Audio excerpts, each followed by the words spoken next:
An explosion occurred in the elite residential complex Alya Parusa, in the Russian capital Moscow. This was reported by the Russian press. One person was killed and 4 were injured in the explosion.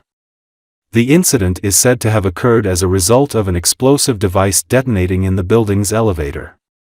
According to preliminary information, the deceased was Armen Sarkisyan, president of the Boxing Federation of the so-called Donetsk Republic, founder of the Arbat battalion of Armenians. The incident is believed to have been an assassination attempt.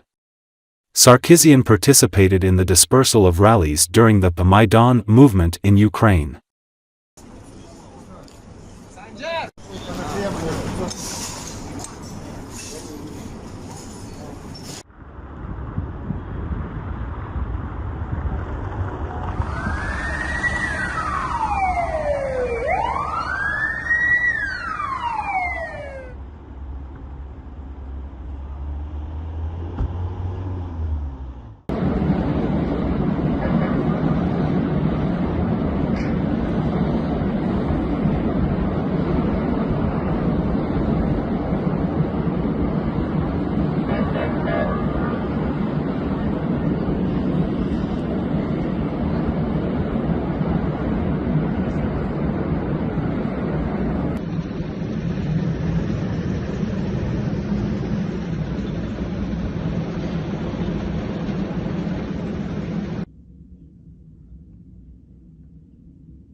A new Ukrainian drone can fly 2,000 kilometers, drop a 250-kilogram bomb, and return to base, making it potentially the most powerful, reusable drone in the Russian-Ukrainian war, writes Forbes analyst David Axe.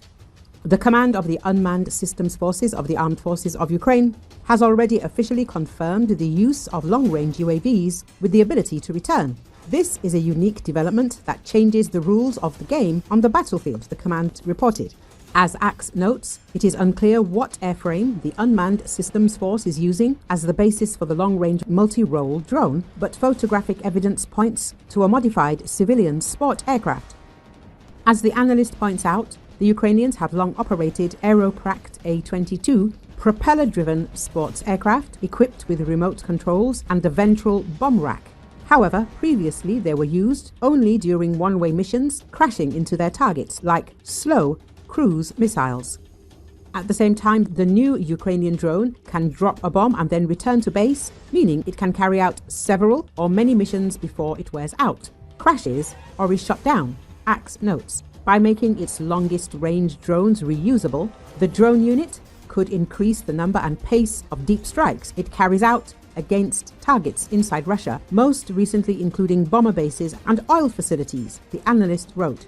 As Axe points out, flying a drone in the air, usually through a combination of pre-configured GPS-based navigation and direct human control via satellite radio, is fairly simple. Landing a drone, however, is tricky. Smaller models can shut off their engines, deploy a parachute and float to the ground. Larger models require a runway.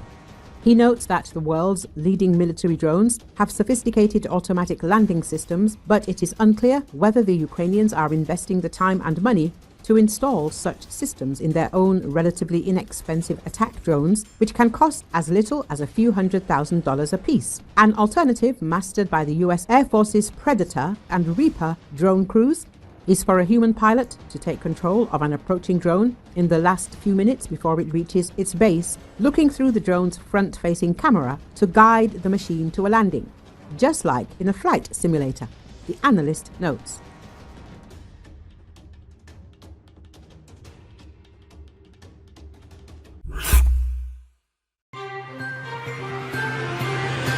Syria's interim president has made his first trip abroad, traveling to Saudi Arabia in a move likely trying to signal Damascus' shift away from Iran as its main regional ally. According to Associated Press, Ahmad al-Shara, once aligned with al-Qaeda, traveled to Riyadh on Sunday alongside his government's foreign minister, Asad al-Shaibani. A video by the Saudi Broadcasting Authority showed the two men disembarking a plane and being greeted at the airport by Prince Mohammed bin Abdul Rahman, deputy governor of Riyadh.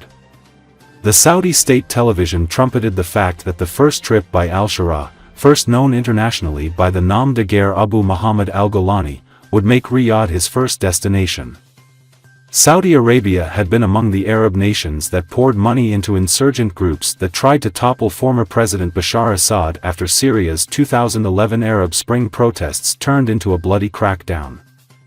However, its groups found themselves beaten back as Assad, supported by Iran and Russia, fought the war into a stalemate in Syria. That changed with the December lightning offensive led by al-Shara's Hayat Tahrir al-Sham. The group was once affiliated with al-Qaeda but has since denounced its former ties.